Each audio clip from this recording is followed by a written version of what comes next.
اللهم صل على محمد وعلى آل محمد كما صليت على إبراهيم وعلى آل إبراهيم إنك حميد مجيد.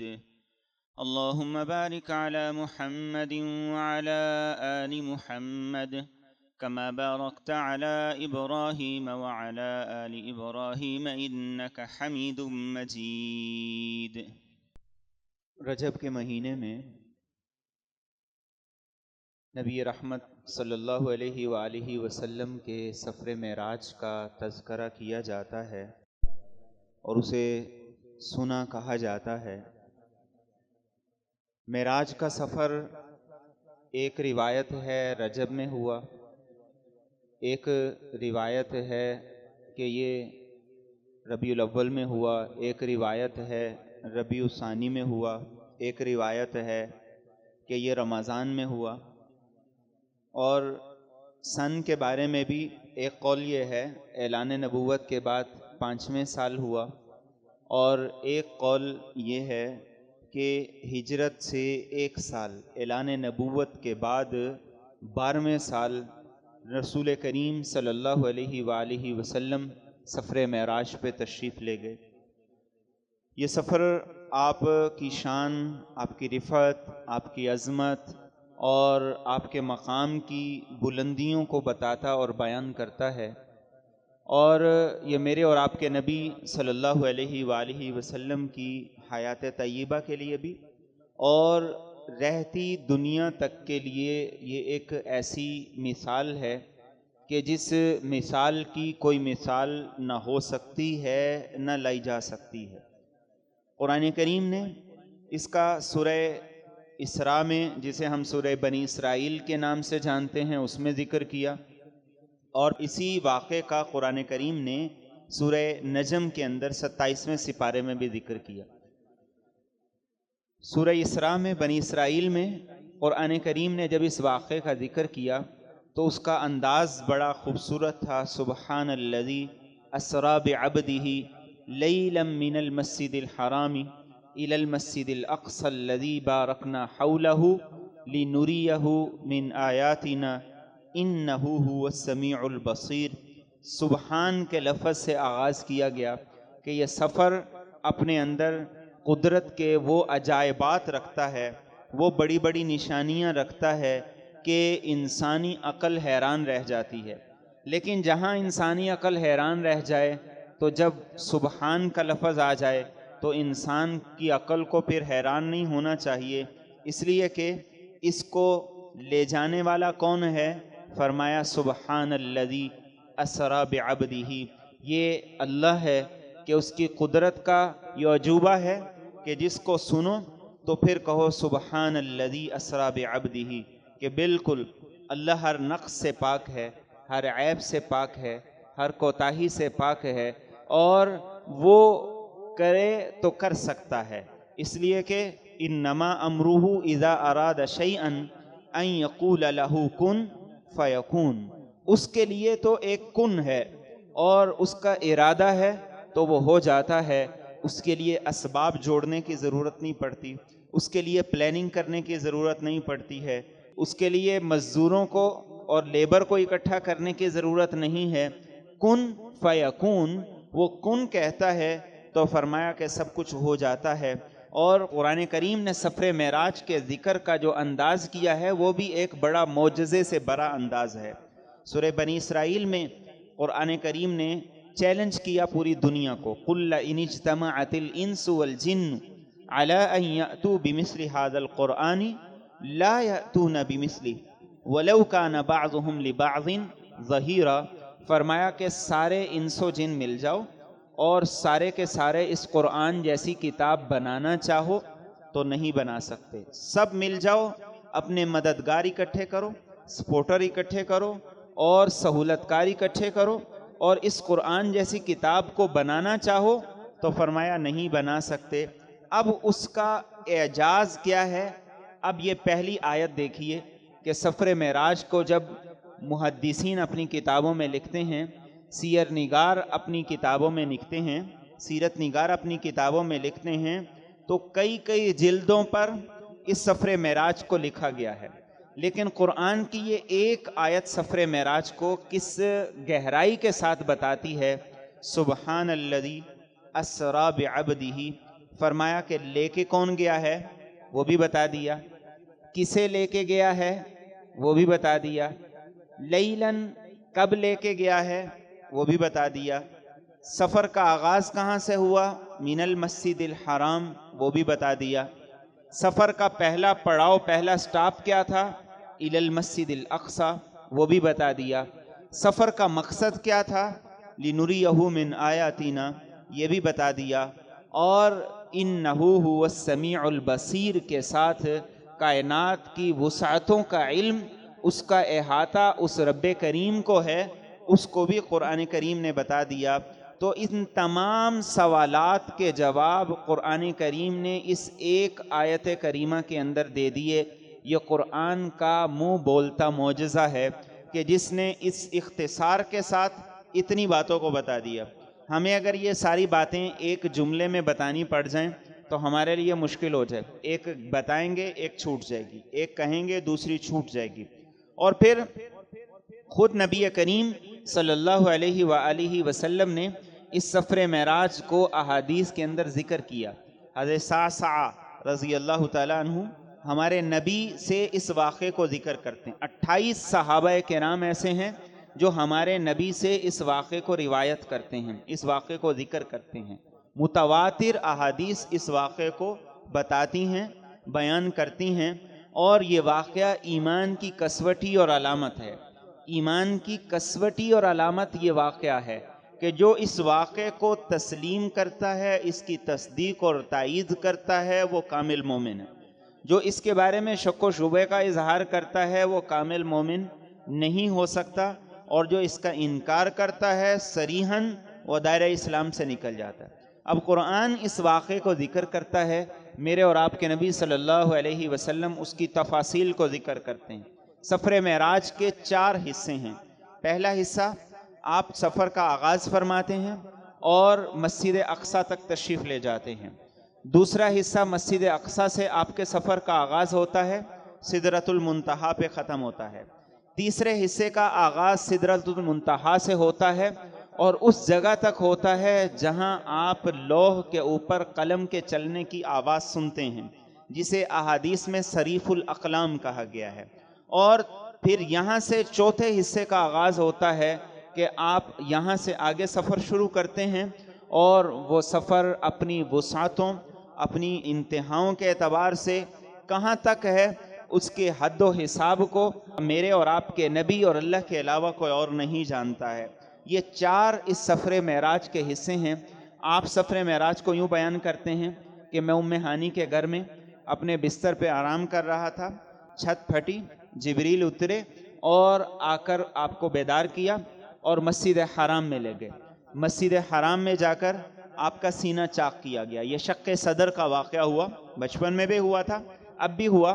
آپ فرماتے ہیں کہ میری آنکھوں کے سامنے ہوا، میرے سینے کو شق کیا گیا، اس کو چیرا گیا، اس سے دل نکالا گیا، اور ایک برتن جو سنہری رنگ کا تھا، گولڈن رنگ کا تھا، اس کے اندر جو پانی تھا اس سے اس کو دھویا گیا، اور ایک روایت میں واضح الفاظ ہیں کہ پیٹ کو زمزم سے دھویا گیا، اور پھر اس دل کے اندر ایمان اور حکمت کو بھر دیا گیا، اور اسے اپنی جگہ پہ رکھ کے سینے کو سیٹ کر دیا گیا، درست کر دیا گیا، اور سواری لائی گئی۔ اب یہاں سے اس سفر کا آغاز ہو رہا ہے کہ اللہ کے رسول صلی اللہ علیہ وسلم کے پاس براق لائی گئی، اور آپ سفر کا آغاز کرتے ہیں۔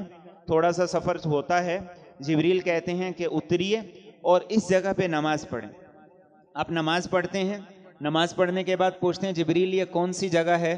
تو کہا جاتا ہے کہ اس جگہ آپ ہجرت کر کے تشریف لائیں گے جہاں کھجوروں کے بہت سے باغات ہیں۔ اب سفر کا دوبارہ آغاز فرماتے ہیں، جبریل کہتے ہیں اس جگہ پہ آپ اتریے اور نماز ادا کیجیے۔ اب 2 رکعت نماز ادا فرماتے ہیں، اور نماز ادا کرنے کے بعد جبریل سے پوچھتے ہیں یہ کون سی جگہ ہے؟ تو جبریل بتاتے ہیں یہ وہ جگہ ہے جہاں موسیٰ علیہ السلام اللہ سے ہم کلام ہوئے تھے، آپ نے اس جگہ پر نماز پڑھی ہے۔ اب آپ یہاں سے پھر سفر کا آغاز کرتے ہیں، پھر تیسری جگہ پر آپ کو کہا جاتا ہے کہ آپ یہاں پہ اتریے اور نماز پڑھیے۔ آپ نماز پڑھتے ہیں تو جبریل سے پوچھتے ہیں یہ کون سی جگہ ہے؟ کہا گیا کہ یہ شعیب علیہ السلام کا گھر ہے، یہاں آپ نے نماز پڑھی ہے۔ پھر آپ سفر کا آغاز کرتے ہیں، آپ سے کہا گیا آپ اتریے اور نماز پڑھیے۔ آپ چوتھی جگہ پہ اترتے ہیں، نماز ادا فرماتے ہیں۔ پوچھا جبریل یہ کون سی جگہ ہے جہاں پہ نماز ادا کی ہے؟ تو کہا گیا یہ بیت لحم ہے، جہاں عیسیٰ علیہ السلام کی ولادت ہوئی تھی اور عیسیٰ علیہ السلام پیدا ہوئے تھے۔ ان 4 جگہوں پر آپ نماز پڑھتے ہیں اور آگے چلتے ہیں۔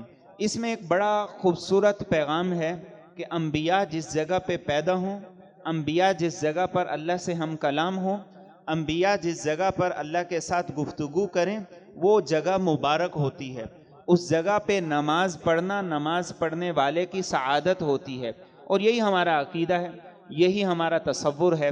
ہم مقام ابراہیم کو اس لیے نہیں ہاتھ لگاتے کہ اس کے اندر کوئی پتھر پڑا ہے، ہم اس لیے ہاتھ لگاتے ہیں کہ اس پتھر پر اللہ کے محبوب پیغمبر ابراہیم خلیل اللہ کے قدم لگے ہیں۔ ہم حجر اسود کو اس لیے ہاتھ نہیں لگاتے کہ وہ پتھر ہے، وہ عقیدہ تو عمر فاروق نے واضح کر دیا تھا کہ انک حجر لا تضر ولا تنفع، تو ایک پتھر ہے، نہ نفع دے سکتا ہے نہ نقصان دے سکتا ہے۔ ہم کس لیے ہاتھ لگاتے ہیں؟ اس لیے کہ اسے ہمارے نبی نے اپنے دست مبارک سے ہاتھ لگایا ہے۔ تو ان مبارک جگہوں پہ نماز پڑھنا، ان مبارک جگہوں کو چھونا، عقیدت کا اظہار کرنا، یہ ایمان کی علامت اور نشانی ہے، اور یہ ایمان کا اظہار ہے۔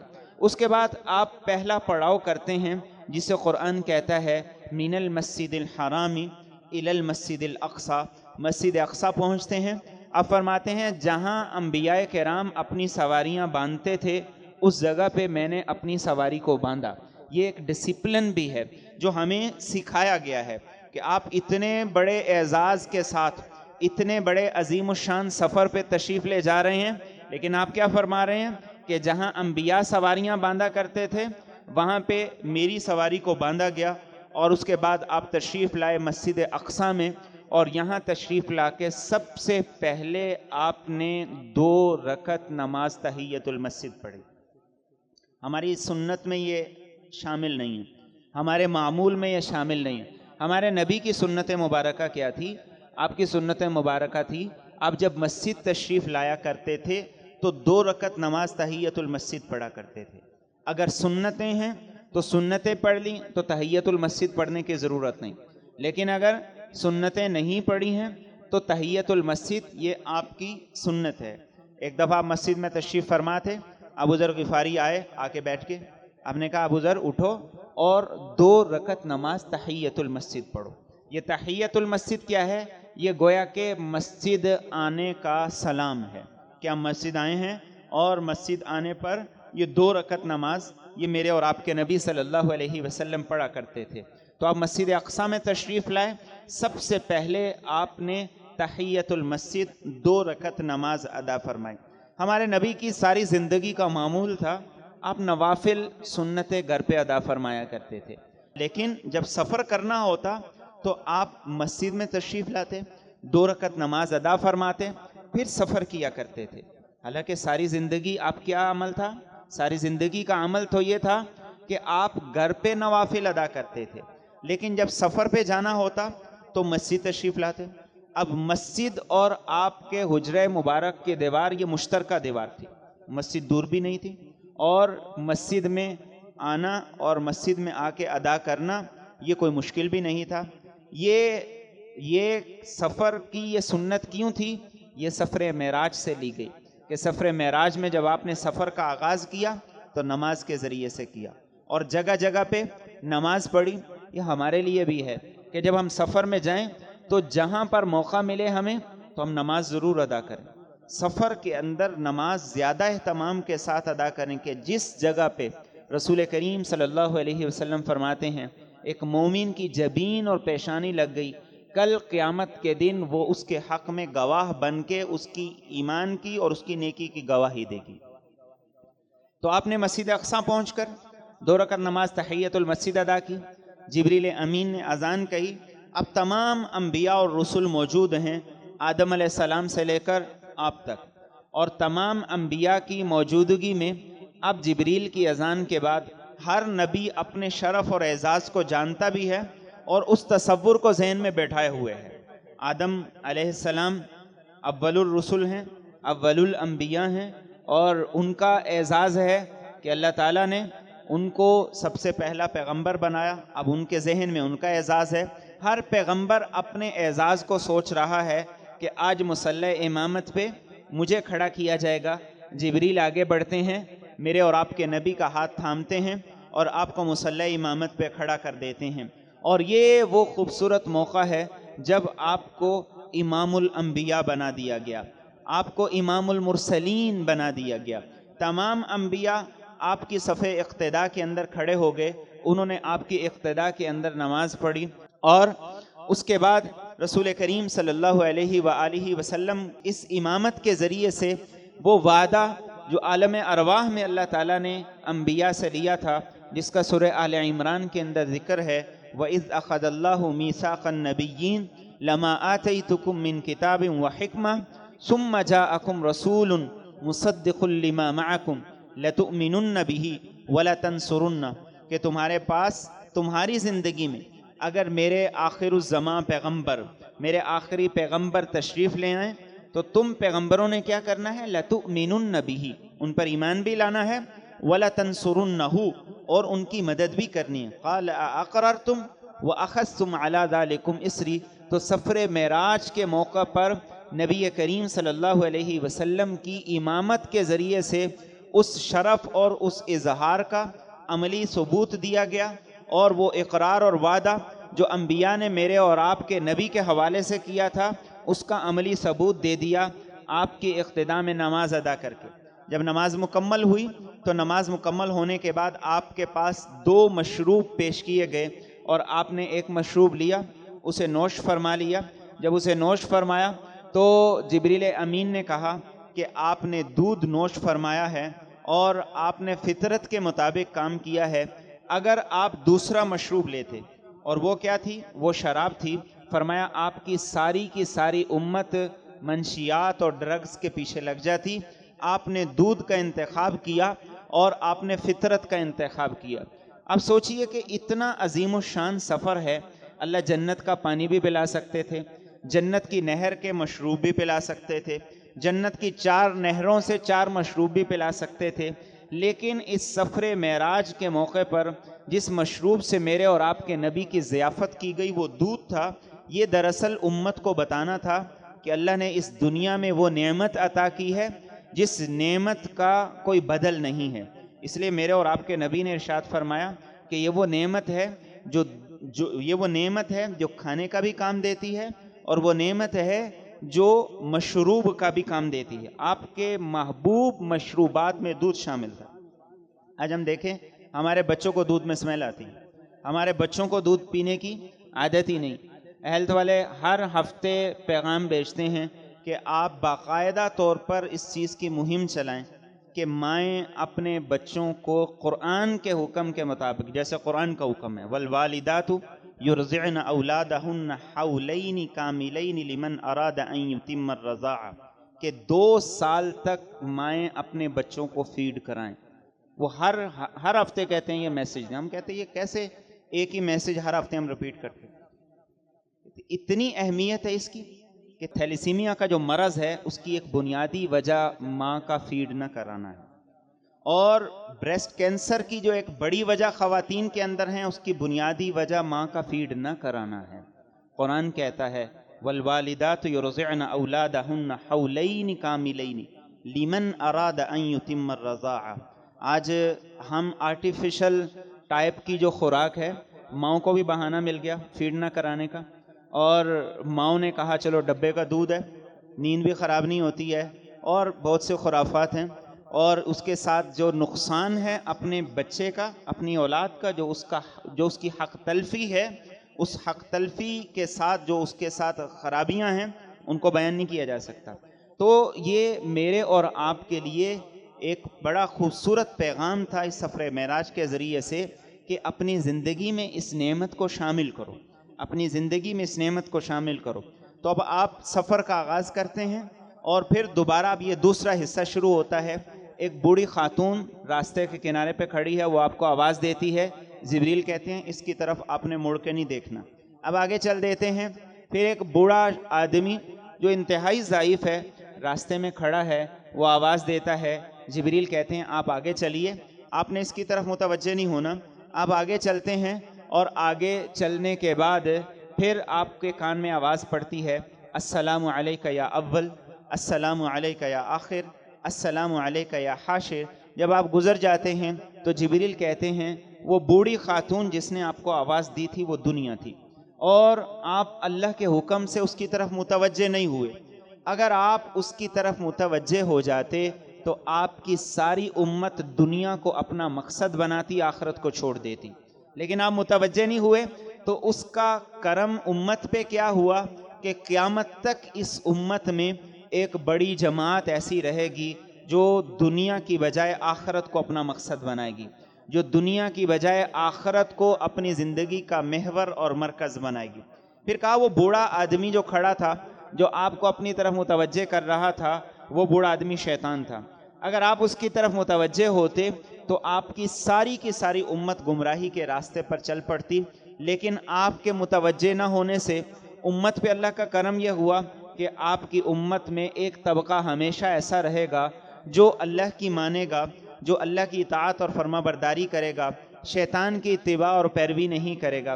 پھر پوچھا جبریل وہ جو میرے کان میں آواز پڑی تھی سلام کی، وہ کون تھے؟ تو کہا کہ وہ انبیاء تھے جو آپ کو سلام کر رہے تھے اور ان کی آواز آپ کے کان میں پڑی۔ اب آپ آگے سفر کا آغاز کرتے ہیں تو پہلے آسمان پہ پہنچتے ہیں۔ یہ سارے واقعات احادیث طیبہ کے اندر ہیں۔ آپ پہلے آسمان پہ پہنچتے ہیں، جبریل دستک دیتے ہیں، پوچھا جاتا ہے کون؟ تو آپ بتاتے ہیں میں جبریل ہوں۔ کہا آپ کے ساتھ کون ہے؟ کہا میرے ساتھ محمد صلی اللہ علیہ وسلم ہیں۔ دروازہ کھولا جاتا ہے، آپ کو مرحبا فرشتے کہتے ہیں، اور پہلے آسمان پر حضرت آدم سے ملاقات ہوتی ہے۔ جبریل آپ کو کہتے ہیں آپ آگے بڑھیے اور سلام کیجئے۔ یہ ادب ہے، اعزاز اگر دیکھیں تو میرے نبی کا ہے کہ آپ سفر معراج پہ پہلے آسمان پہ تشریف لے گئے۔ میرے اور آپ کے نبی کی معراج ہر نبی کی معراج سے اعلیٰ بالا اور برتر ہے، لیکن ادب اپنی جگہ پہ ہوتا ہے۔ یہاں پھر اس رول کو فالو کرنا ہوتا ہے جو اللہ کی طرف سے بتایا گیا، اور وہ کیا ہے؟ آنے والا سلام کرے گا۔ آنے والا چاہے کتنا ہی معزز کیوں نہ ہو، وہ بڑا ہی کیوں نہ ہو، وہ باپ کیوں نہ ہو، وہ استاد کیوں نہ ہو، وہ پیر اور مرشد کیوں نہ ہو، وہ سلام کرے گا۔ تو جبریل نے کہا آپ سلام کیجئے۔ آپ آگے بڑھے اور آپ نے آگے بڑھ کر آدم علیہ السلام کو سلام کیا، السلام علیکم۔ تو آدم علیہ السلام نے آپ کو جواب دیا اور کہا مرحباً بابن صالح، کہ نیک فرما بردار بچے کو، نیک فرما بردار بیٹے کو میں خوش آمدید کہتا ہوں۔ چونکہ آدم سید ولد آدم ہیں، ساری انسانیت کے باپ ہیں، تو آپ کو کہا کہ آپ بیٹے ہیں، مرحبا کہا۔ آپ آگے تشریف لے گئے۔ دوسرے آسمان پہ پھر پوچھا گیا کون ہے، آپ کے ساتھ کون ہے؟ تو بتایا گیا کہ محمد صلی اللہ علیہ وسلم ہیں۔ آپ آگے تشریف لے گئے، دروازہ کھلا تو دوسرے آسمان پر آپ کی ملاقات ہوئی حضرت یحییٰ سے، حضرت عیسیٰ سے۔ آپ آگے بڑھے، جبریل نے کہا انہیں سلام کیجئے، آپ نے سلام کیا۔ پھر اس کے بعد آگے بڑھے تیسرے آسمان پہ، پھر اسی پروٹوکول کے ساتھ پوچھا گیا، جواب دیا گیا، آسمان کا دروازہ کھلا، حضرت یوسف سے ملاقات ہوئی، جبریل نے کہا آگے بڑھیے، سلام کیجئے۔ چوتھے آسمان پہ تشریف لے گئے، دروازہ کھلا، فرشتوں نے مرحبا کہا، حضرت ادریس علیہ السلام سے ملاقات ہوئی، آپ آگے بڑھے، آگے بڑھ کے سلام کیا، اور پھر پانچویں آسمان پہ تشریف لے گئے، ہارون علیہ السلام سے ملاقات ہوئی۔ چھٹے آسمان پہ تشریف لے گئے، موسیٰ علیہ السلام سے ملاقات ہوئی، اور جب موسیٰ علیہ السلام سے ملاقات کر کے آپ جانے لگے تو موسیٰ علیہ السلام کی آنکھوں سے آنسو جاری ہو گئے اور کہنے لگے کہ یہ میرے بعد آنے والے پیغمبر ہیں، لیکن مجھے رشک آتا ہے اس بات پر کہ جنت میں جانے والے ان کی امت کے میری امت سے زیادہ ہوں گے۔ یہ اعزاز ہے میرے اور آپ کے لیے کہ موسیٰ علیہ السلام رشک کر رہے ہیں ہماری امت پر، ہم پر، کہ ان میں جنت میں جانے والے میری امت کی بنسبت بنی اسرائیل کی بنسبت زیادہ ہوں گے۔ اس کے بعد آپ ساتویں آسمان پہ تشریف لے جاتے ہیں، وہاں بیت المعمور ہے، جیسے ہمارا قبلہ بیت اللہ ہے، فرشتوں کا بیت المعمور ہے۔ بیت المعمور کی دیوار کے ساتھ حضرت ابراہیم علیہ السلام ٹیک لگا کے بیٹھے ہوئے ہیں. آپ آگے بڑھتے ہیں، جا کے سلام کرتے ہیں، اور چونکہ آپ حضرت ابراہیم کے بیٹے اسماعیل کی نسل میں سے ہیں تو ابراہیم بھی آپ کو کہتے ہیں کہ بیٹے کو مرحبا ہو، خوش آمدید ہو، اور وہ آپ کو کہتے ہیں. اور پھر اس کے بعد کہتے ہیں کہ اپنی امت کو میرا جا کے سلام دینا. سبحان اللہ، کتنا بڑا اعزاز ہے میرے اور آپ کے لیے کہ میرے اور آپ کے نبی میرے اور آپ کے لیے سلام لے کے آ رہے ہیں. کس کا؟ جد الانبیاء ابراہیم خلیل اللہ کا. تو محدثین کہتے ہیں جب وہ سلام کسی بھی مومن کے تک پہنچے تو وہ کہے وعلیہ السلام. آپ بھی کہہ دیجئے وعلیہ السلام. اور پھر کہا کہ ایک میسج بھی دینا اپنی امت کو، اور وہ میسج یہ ہے کہ جنت خالی پلاٹ ہے، اس کو آباد تم نے کرنا ہے. تو پوچھا آباد کیسے کرنا ہے؟ تو ابراہیم نے کہا کہ ان سے کہنا سبحان اللہ والحمد للہ ولا الہ الا اللہ واللہ اکبر. یہ وہ کلمات ہیں جن سے جنت آباد ہوگی، جن سے جنت کے اندر رونق ہوگی، جن سے جنت کے اندر خوشنمائی ہوگی، اور جنت کا حسن ان کلمات سے دوبالا ہوگا. ایک ایک جملہ اللہ کے میزان کے اندر، ترازو کے اندر دنیا و ما فیہا سے زیادہ وزنی اور قیمتی ہے. اب ساتوں آسمان سے اوپر چلے گئے سدرۃ المنتہا تک. اب اس کا تذکرہ قرآن سورہ نجم میں کرتا ہے اذ یغشی السدرۃ ما یغشی ما زاغ البصر وما طغی لقد رأى من آیات ربہ الکبری. اب سدرۃ المنتہا کے بعد اب جبریل کا آپ کے ساتھ سفر مکمل. تو کہا اپنے جبریل، کوئی دوست اپنے دوست کو ہم سفر کو ایسے تو نہیں چھوڑتا. کہا کہ میری پرواز بس یہیں تک ہے. اب تیسرے حصے کا آپ سفر شروع کرتے ہیں، اکیلے ہیں. اب یہاں سواری بھی بدل گئی. اب احادیث کے اندر لفظ آتا ہے رف رف کا. پہلے براق تھی، اب رف رف ہے. اس کے ذریعے آپ کا سفر شروع ہوا لا مکان تک. اب اس سفر کا تیسرا حصہ جا کے مکمل ہوتا ہے. آپ فرماتے ہیں جہاں جا کے یہ تیسرا سفر کا حصہ مکمل ہوا، لوح کے اوپر قلم کے لکھنے کی آواز میرے کانوں کے اندر پڑی. اتنی بلندیوں تک میرے اور آپ کے نبی پہنچ گئے، کوئی حد ہے ان کے عروج کی. بلغ العلا بکمالہ کشف الدجا بجمالہ حسنت جمیع خصالہ صلو علیہ وآلہ. یہ میرے نبی کی، میرے اور آپ کے نبی کا عروج ہے. آج کسی کا بیٹا انگلینڈ چلا جائے وہ کہتے ہیں میرا بیٹا وہاں چلا گیا ہے. کسی کے دو چلے جائیں تو وہ پورے محلے کو سناتا پھرتا ہے. یہ عروج ہے میرے اور آپ کے نبی کا. ہمیں فخر ہونا چاہیے پورے حواس کے ساتھ کہ میرے اور آپ کے نبی عروج کی ان انتہاؤں کو چلے گئے. اب چوتھا سفر کا جب حصہ شروع ہوا ہے تو آپ فرماتے ہیں 70,000 اللہ کے نور کے حجاب تھے، پردے تھے. اس سفر کو طے کرتے ہوئے اللہ کی بارگاہ میں اللہ کے عرش تک پہنچے ہیں. اس کو قرآن نے جس انداز سے بتایا ہے، کیا کمال انداز ہے. قرآن کہتا ہے فَكَانَ قَابَ قَوْسَيْنِ أَوْ أَدْنَى فَأَوْحَى إِلَىٰ عَبْدِهِ مَا أَوْحَى مَا كَذَبَ الْفُؤَادُ مَا رَأَىٰ.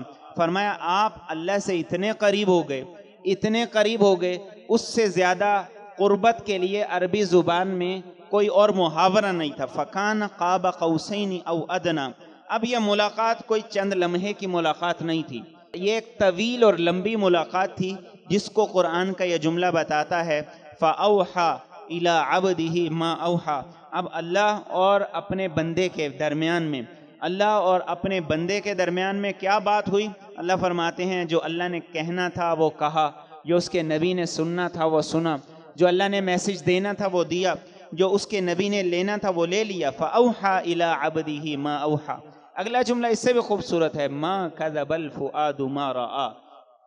انسان دور سے کسی چیز کو دیکھتا ہے، آنکھ کچھ اور دیکھتی ہے، دل کچھ اور کہتا ہے. اب دور سے دیکھیں تو آنکھ کہتی ہے کہ دھواں ہے، دل کہتا ہے نہیں دھواں نہیں ہے، یہ فوگ ہے. اب دل کچھ اور سوچ رہا ہے، آنکھ کچھ اور دیکھ رہی ہے. یہ تخیل اور انسان کا دیکھنا ایک جیسا اکثر نہیں ہوتا. لیکن اللہ فرماتے ہیں جب آپ سفر معراج پہ تشریف لے گئے، ایک ایک لمحہ ایسا تھا، ایک ایک منظر ایسا تھا. فرمایا کہ مَا كَذَبَ الْفُؤَادُ مَا رَأَىٰ. جو آپ کی آنکھوں نے دیکھا وہ حقیقت بھی تھی، وہ حقیقت کے عین مطابق بھی تھا. جو دل کا تخیل تھا اسی کا آنکھوں نے مشاہدہ کیا. افتمارونہ علی ما یری وَلَقَدْ رَآهُ نَزْلَةً أُخْرَى عِنْدَ سِدْرَةِ الْمُنْتَهَى عِنْدَهَا جَنَّةُ الْمَأْوَى إِذْ يَغْشَى السِّدْرَةَ مَا يَغْشَى مَا زَاغَ الْبَصَرُ وَمَا طَغَى لَقَدْ رَآ مِنْ آيَاتِ رَبِّهِ الْكُبْرَى۔ اللہ کی قدرت کے وہ عجائبات آپ نے اس سفر معراج کے موقع پہ دیکھے، اللہ نے آپ کو دکھائے، ان کا مشاہدہ کروایا کہ ان عجائبات کا احاطہ کرنا یہ چند لمحے کا کام نہیں ہے۔ محدثین اس پہ بڑی کتابیں لکھی ہیں، لیکن اس سفر معراج کے واقعے میں دو بڑے عظیم الشان سبق ہیں ہمارے لیے دو عظیم الشان سبق ہیں۔ ایک سبق یہ ہے جو سفر معراج کے پس منظر سے تعلق رکھتا ہے۔ وہ سبق کیا ہے کہ جب انسان پر بارش کی طرح غم کے پہاڑ ٹوٹنے لگیں اور انسان پر ایک کے بعد ایک پریشانی آنے لگے، اور وہ کیسی پریشانیاں ہوں گی؟ سفر معراج سے پہلے میرے اور آپ کے نبی صلی اللہ علیہ وسلم نے جو اپنے حوصلے کے اعتبار سے، صبر کے اعتبار سے، برداشت اور ظرف کے اعتبار سے تمام انبیاء میں ممتاز ہیں، لیکن آپ نے اس سال کو عام الحزن قرار دیا، غم کا سال قرار دیا، اور اس کے فوری بعد اللہ کی طرف سے تحفہ وہ معراج کا ملا۔ تو یہ پہلا سبق ہے جو اس سفر معراج کے پس منظر سے تعلق رکھتا ہے۔ وہ کیا ہے؟ وہ یہ ہے کہ جب انسان پر غم، پریشانیاں، حالات ہر طرف سے آنے لگیں اور اسے گھیر لیں، تو اپنی جبین کو وہ سجدے میں جھکا دے، اللہ کا قرب اختیار کرے، اللہ اس کی پریشانیوں کو دور کریں گے، اللہ اس کے غموں کا مداوع کریں گے، اللہ اس کی ٹینشن کو کم کریں گے۔ یہ پہلا سبق تھا جو میرے اور آپ کے نبی کے سفر معراج کے ذریعے ہمیں دیا گیا۔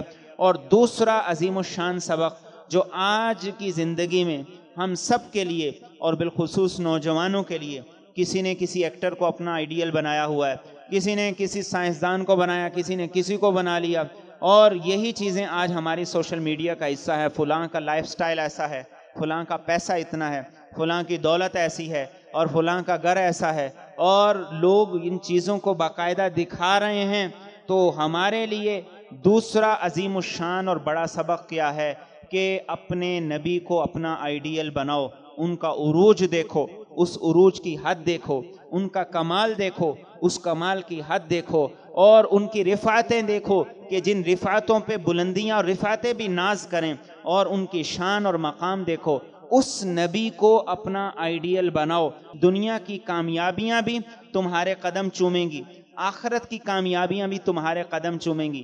آج ہم نے صرف اور صرف دین کو راستے سے ہٹانے کے لیے، دین کو راستے سے ایک طرف کرنے کے لیے ہم نے عذر بنا لیے، ہم نے بہانے بنا لیے کہ ہم اس لیے دین کو اختیار نہیں کرتے، یہ دنیا میں رکاوٹ ہے۔